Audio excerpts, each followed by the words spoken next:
Amados e queridos irmãos, eu desejo saudar a todos com a paz do Senhor. Amém. Queridos, por gentileza, aqueles que trouxeram um exemplar da Bíblia Sagrada, abra comigo no livro de Números, capítulo de número 21. Números, capítulo de número 21. Bom, sempre muito bom poder termos a oportunidade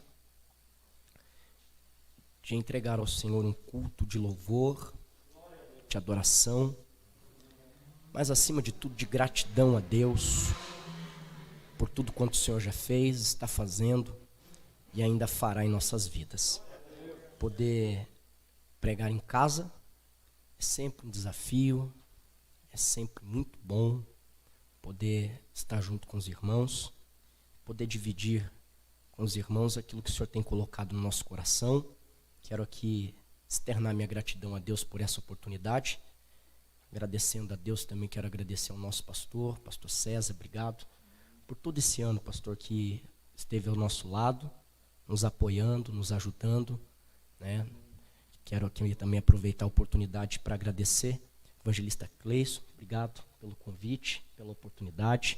Sinto sempre muito honrado poder ministrar a palavra do Senhor em nossa congregação. Eu tenho uma palavra de Deus ao teu coração essa noite, queridos.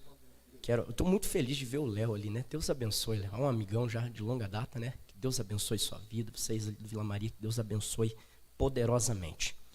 Livro de Números, capítulo 21, está escrito assim: E quando o rei Arade, o cananeu, que habitava no sul, ouviu que Israel vinha pelo caminho dos espias, combateu Israel e levou alguns deles como prisioneiros. E Israel fez um voto ao Senhor, dizendo: Se entregares verdadeiramente este povo na minha mão, então eu destruirei totalmente as suas cidades. E o Senhor ouviu a voz de Israel e entregou os cananeus, e eles os destruíram totalmente, e as suas cidades, e deram àquele lugar o nome de Ormã. E eles partiram do Monte Or, pelo caminho do Mar Vermelho, para rodearem a terra de Edom. E a alma do povo ficou muito angustiada por causa do caminho. E o povo falou contra Deus e contra Moisés: Por que nos trouxeste do Egito, para que morrêssemos neste deserto? Porque aqui não há nem pão, nem água, e este pão tão vil traz repugnância à nossa alma. E o Senhor enviou serpentes ardentes ou abrasadoras, outra tradução talvez esteja serpentes serafins, entre o povo, que o morderam, e grande parte do povo de Israel morreu. E o povo veio a Moisés e disse: Pecamos, porque falamos contra o Senhor e contra ti. Ora ao Senhor, para que tire de nós estas serpentes. E Moisés orou pelo povo, e disse o Senhor a Moisés: Faze uma serpente ardente, e coloca-a sobre uma haste, e há de ser que todo aquele que for mordido, ao olhar para ela, viverá. E Moisés fez uma serpente de bronze, e a pôs sobre uma haste. E acontecia que, se uma serpente mordia algum homem, quando olhava para a serpente de bronze, ficava vivo. E você que pode, diz amém. Amém. Tome seu assento, por favor.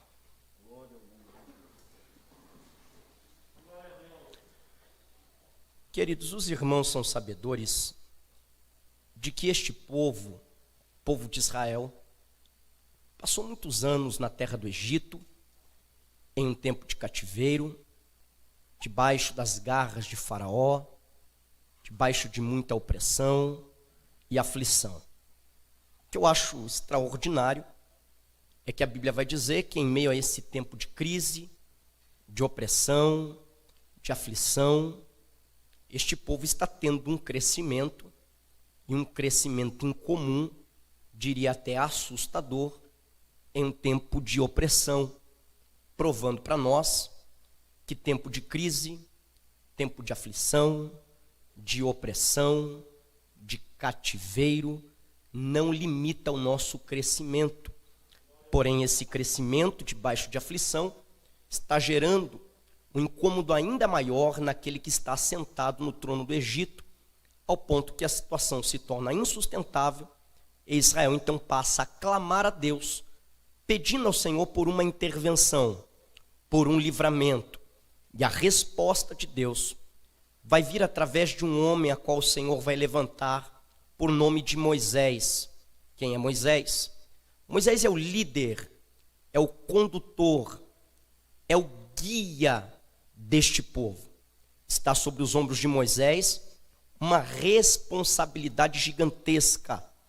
Moisés tem a responsabilidade de arrancar esse povo da terra do Egito, conduzir este povo pela areia quente do deserto, até colocar o mesmo na terra de Canaã, terra que mana leite e mel, ainda que o Senhor vai impedir que Moisés coloque o povo lá, mas de primeiro momento, essa era a responsabilidade de Moisés.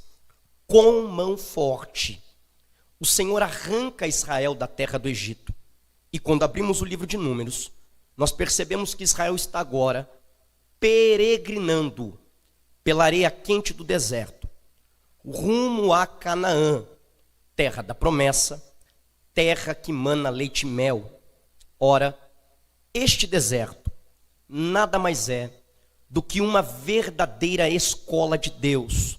Deus, como um pai, está ensinando aos seus filhos no deserto da vida lições riquíssimas, preciosíssimas, que eles não podem de forma alguma se esquecerem. Sim, deserto é a maior escola de Deus na nossa vida. No deserto, Deus está nos ensinando. Interessante é que esse deserto também é o lugar que Deus escolheu para provar o coração dos seus filhos, para saber o que de fato ali estava. Quando você lê Deuteronômio capítulo 8, você vai perceber que a preocupação do Senhor para com Israel não é de saber se Israel chegará ou não em Canaã. Canaã é promessa. Sendo promessa, é garantia de chegada. Pois o Deus a qual servimos, quando faz uma promessa, ele se encarrega de cumprir a mesma. Logo, a preocupação do Senhor está em saber se Israel guardará ou não os seus mandamentos. Para isso, Deus vai provar o coração dos seus filhos no deserto da vida, porque é no deserto que as verdades do nosso coração são reveladas. Interessante é que tudo que Deus queria, tudo que Deus esperava, era que Israel, ao sair do Egito, depositasse toda a sua fé, esperança e expectativa única e exclusivamente no Senhor.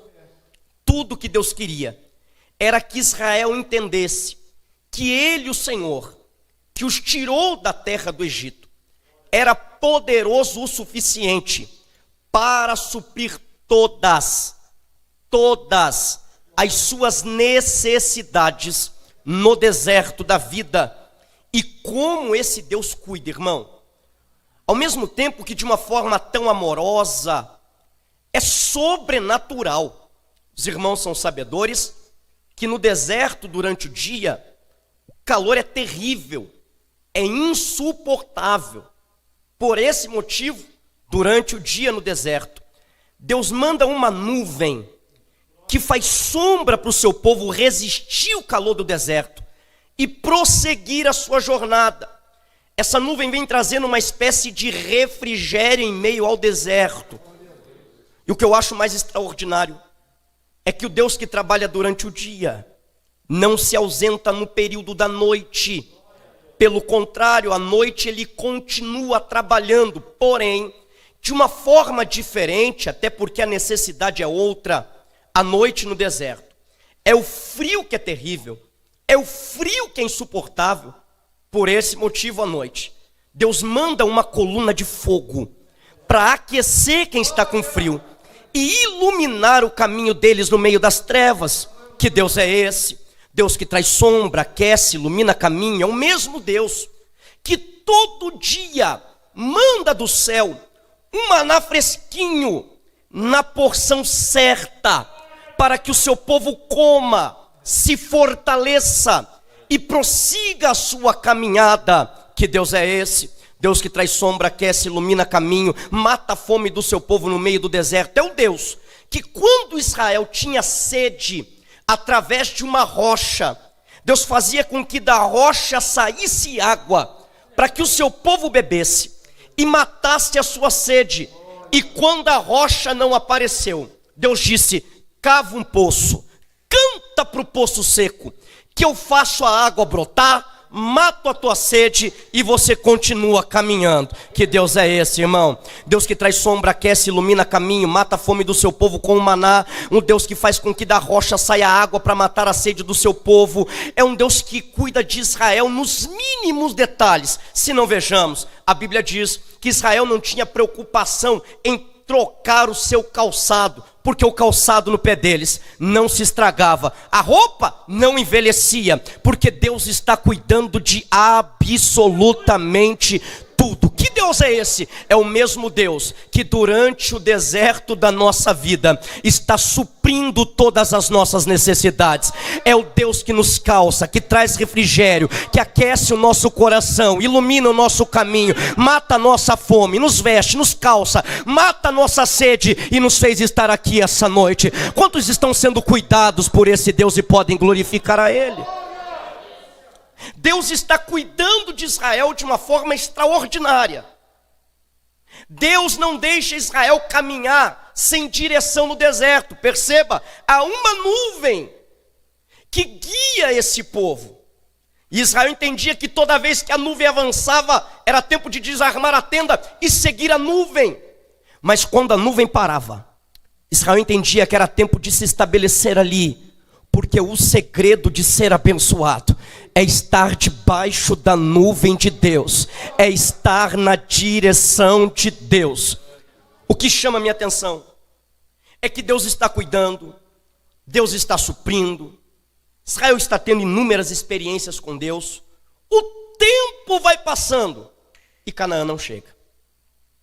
O tempo passa, Canaã não vem. Quando nós chegamos aqui em Números capítulo 21, os irmãos vão perceber que o cenário é de vitória. Sim ou não? Sim ou não? Há um rei cananeu chamado Arad. Esse rei recebe a informação de que Israel passará pelo caminho dos espias. Ao ter essa informação, ele se adianta e nesse caminho arma uma emboscada, ao ponto que vai capturar alguns homens de Israel e vai levá-los como prisioneiro. Nesse momento, Israel vai fazer uso de uma arma que nunca falha, chamada oração. Israel vai orar ao Senhor e fazer um voto a Deus.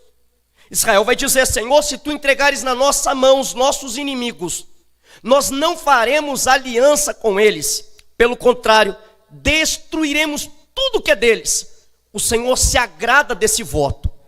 O Senhor aceita esse voto e dá vitória a Israel sobre os cananeus. Aqueles que haviam sido aprisionados são libertos. O cenário é de vitória. Qual é o problema? O problema é que agora Israel vai começar a rodear a terra de Edom. Esse caminho, esse rodear de terra, vai gerar no coração dos israelitas uma angústia terrível, terrível.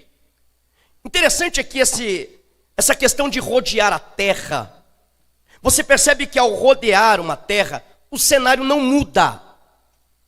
Canaã não vem, e você está nesse processo de rodear de terra.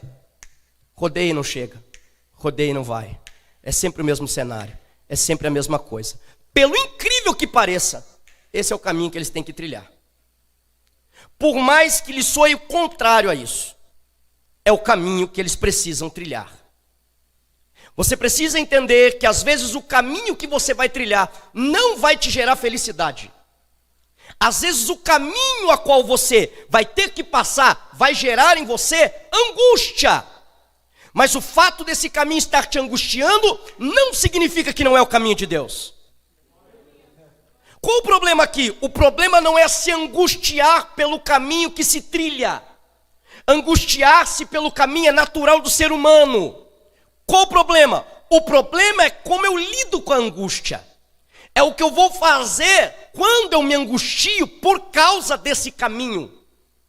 Quando Israel fica angustiado, Israel passa a pecar, a murmurar contra Deus e contra Moisés.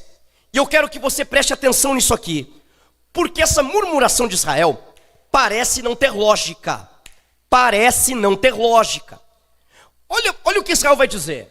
Senhor, por que é que o Senhor nos tirou da terra do Egito para que morrêssemos nesse deserto? É óbvio que não. O propósito de Deus para com Israel não era morte no deserto, mas era vida e vida abundante em Canaã. O propósito não era morte no deserto. Só que perceba que quando o caminho não agrada, quando o caminho que eu trilho não me gera felicidade, a primeira coisa que Israel se lembra é do Egito. A primeira coisa que Israel vai se recordar é do Egito. O que Israel está dizendo é pesado, mas é exatamente isso. Eles estão dizendo, Senhor, lá no Egito estávamos debaixo do governo de Faraó. Éramos escravos. Não passávamos de amassador de barro e fabricador de tijolo, mas ao final do dia, tinha uma recompensa certa.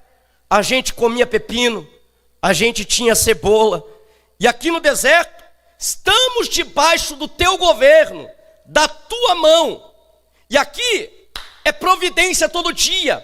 O que Israel está dizendo é melhor Egito com Faraó, debaixo de escravidão, amassando barro e fabricando tijolo, comendo pepino e cebola, do que estar debaixo da mão de Deus, recebendo providência dele todo dia.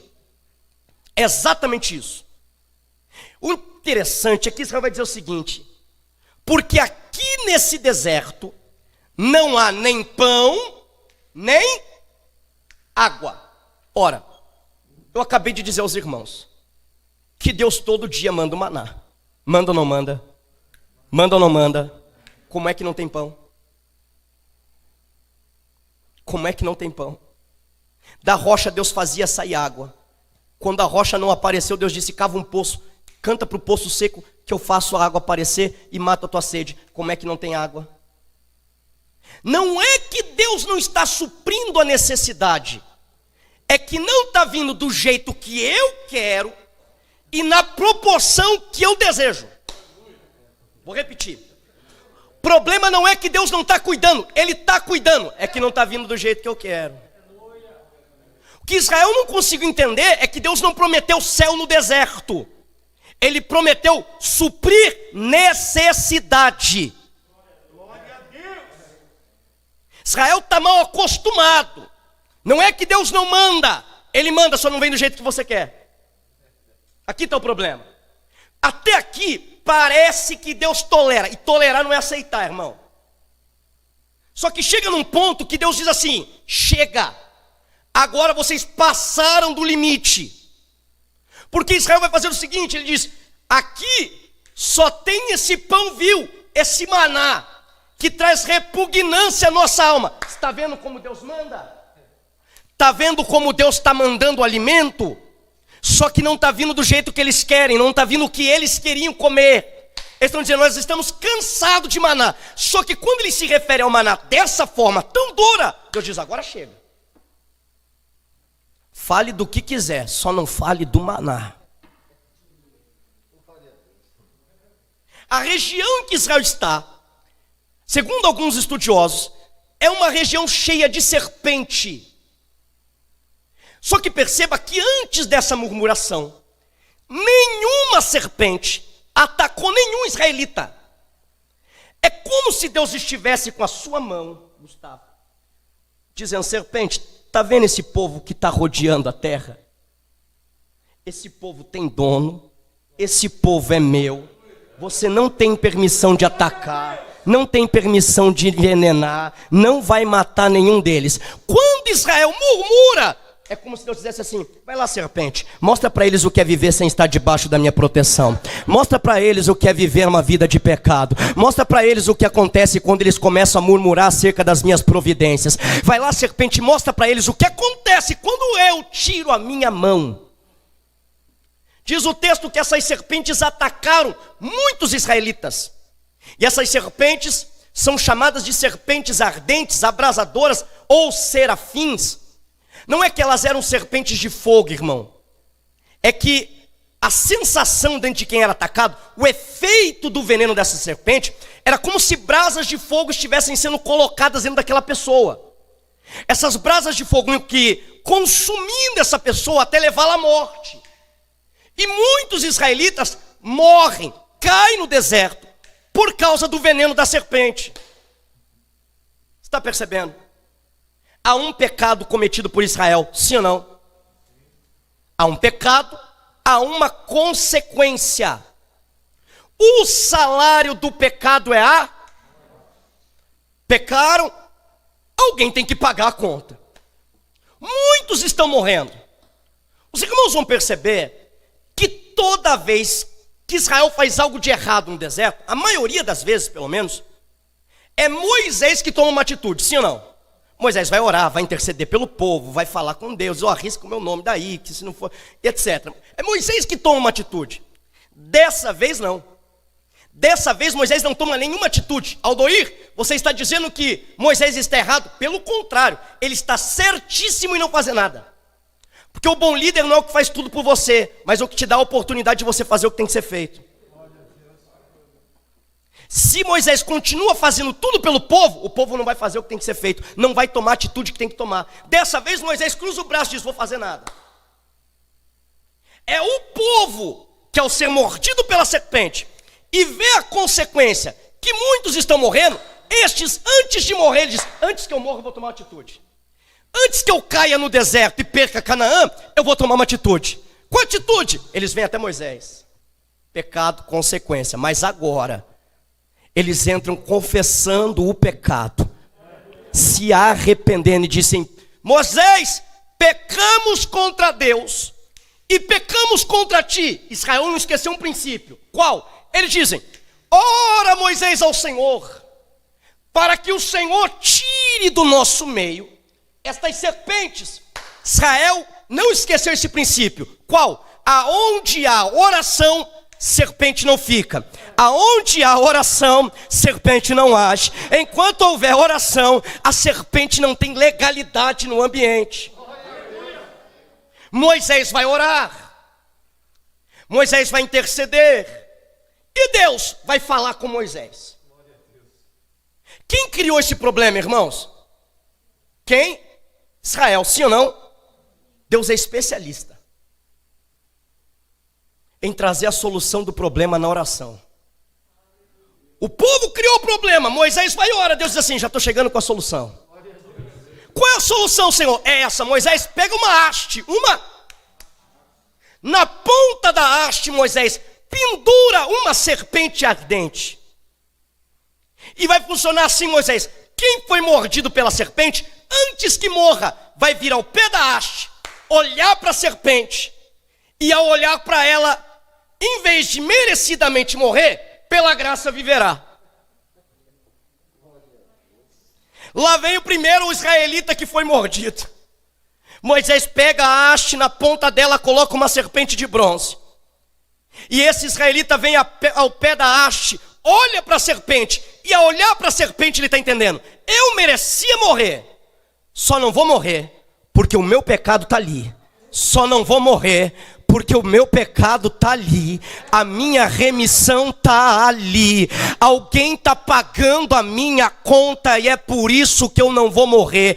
E eles, em vez de morrer no deserto, merecidamente, pela graça de Deus, no meio do deserto da vida, eles eram curados, restaurados, permaneciam de pé rumo a Canaã. Aldoir, aonde você quer chegar? Aqui e encerro.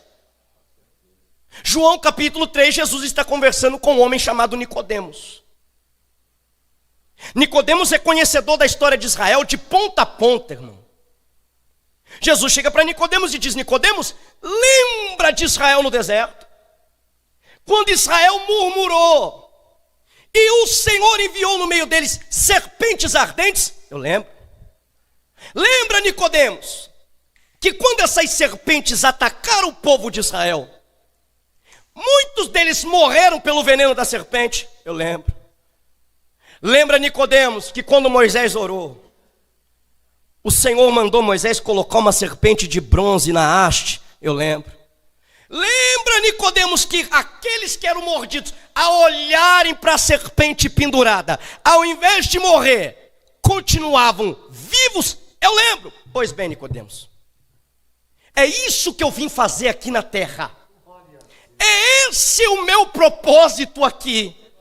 Qual? Da mesma forma, da mesma maneira que Moisés levantou a serpente de bronze no deserto, assim importa que o Filho do Homem seja levantado ou crucificado no madeiro. Para que, Jesus? Para que todo aquele que nele crê não pereça, mas pela graça receba vida, vida, vida e vida eterna.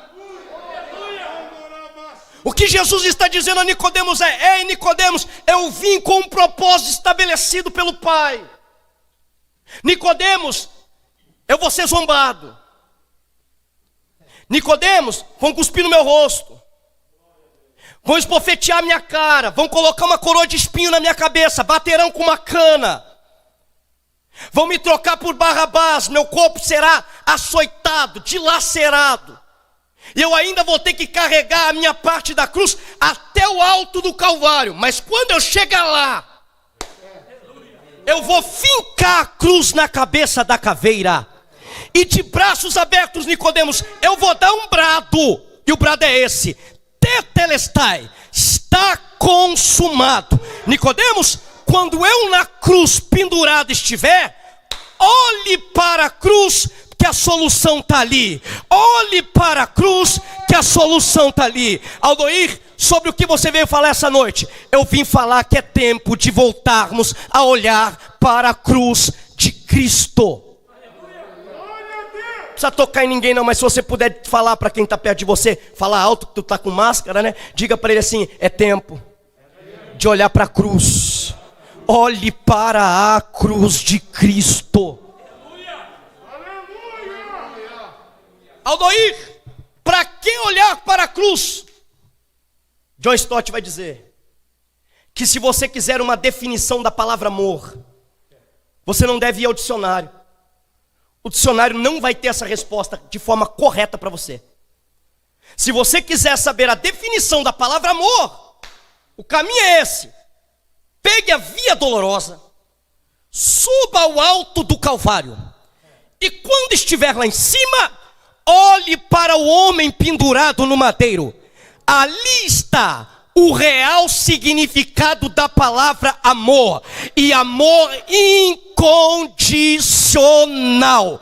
É aquilo que é amor. Ei, se você diz que nunca recebeu uma declaração de amor, eu te faço um convite: vai para o Calvário, olhe para a cruz, porque lá está registrado a maior declaração de amor que a terra já viu em todo o tempo. Jamais haverá algum igual, jamais terá outro igual.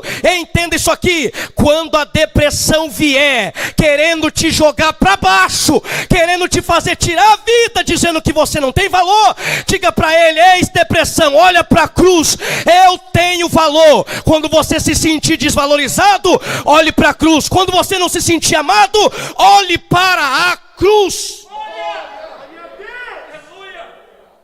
Para que olhar para a cruz? Charles Spurgeon vai dizer que a cruz é o grito de Deus à humanidade dizendo: você não pode salvar a si mesmo. A cruz me faz entender que não é pelos meus méritos. A cruz me faz entender que eu preciso de um mediador. A cruz me faz entender que é só por meio de Cristo que eu vou conseguir obter a minha salvação. A cruz me faz entender que não é as minhas obras, mas é a graça, é o favor imerecido dele. Quere de Oramaia. A cruz me faz entender que por melhor que eu seja, eu não vou conseguir salvar a mim mesmo. Eu sou dependente do homem da cruz. Eu sou dependente do sacrifício da cruz. Tem alguém dependente aqui? Tem ou não tem? Tem ou não tem? Urecalamante oremaia. Para que olhar para a cruz? Quando eu olho para a cruz, Leonardo, eu não consigo entender alguém soberbo. Não dá. Quando eu olho para a cruz, eu percebo que toda soberba, toda arrogância, toda prepotência é despedaçada na cruz. Porque a cruz de Cristo nos nivela. Explica. Quando eu olho para a cruz, quando eu olho para o Cristo crucificado, a primeira coisa que vem na minha mente é: pecador, pecador, pecador, pecador, pecador, pecador, pecador, pecador. Quando eu olho para a cruz, eu percebo que aqui não tem alto, não tem baixo, não tem bom, não tem ruim. Aqui é todo mundo da mesma classe, pecador, todo mundo dependendo da mesma graça, necessitando do mesmo sacrifício. A cruz nos nivela. Para que olharmos para a cruz, Aldoir? Porque quando olhamos para a cruz, nós lembramos que nós éramos devedores. Quantos eram aqui? Levante a mão. Eu gosto de Paulo nos Colossenses capítulo 2, verso 13 e 14. Paulo vai falar sobre algo chamado de escrito de dívida. Ele vai dizer que esse escrito de dívida foi riscado e cravado na cruz. Esse escrito de dívida era uma espécie de um documento assinado de próprio punho. Ou seja, o Aldoir pegava e começava a anotar todas as suas dívidas. Eu devo para o pastor César, eu devo para o evangelista Cleison, eu devo para o Wagner, eu devo para o Gustavo, eu devo para o Leonardo. Escrevendo de próprio punho, estou atestando que devo. Sim ou não? Devo, não nego. Qual o problema? Não posso pagar. Devo, não nego, só não tenho condição de pagar. O que acontecia numa situação dessa? Duas coisas pelo menos. Alguns vão dizer que alguns eram levados como escravo, outros até mortos. A bem da verdade é que existe um meio de sair dessa. Existe uma saída. Existe uma solução. E qual era a solução? Só quando um parente endinheirado, Leonardo, aparecia e dizia assim: dá para cá o escrito de dívida do Aldoir. E quando ele pegava, ele dizia assim: essa é a dívida.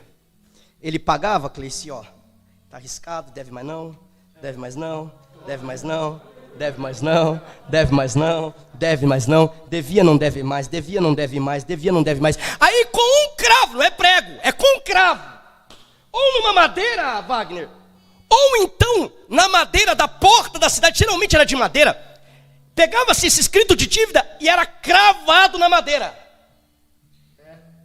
Esse escrito de dívida cravado na madeira servia para quê? Para que todos ao passarem e olharem para o escrito de dívida, dissessem assim: o Aldoir devia, mas não posso mais acusar ele de nada.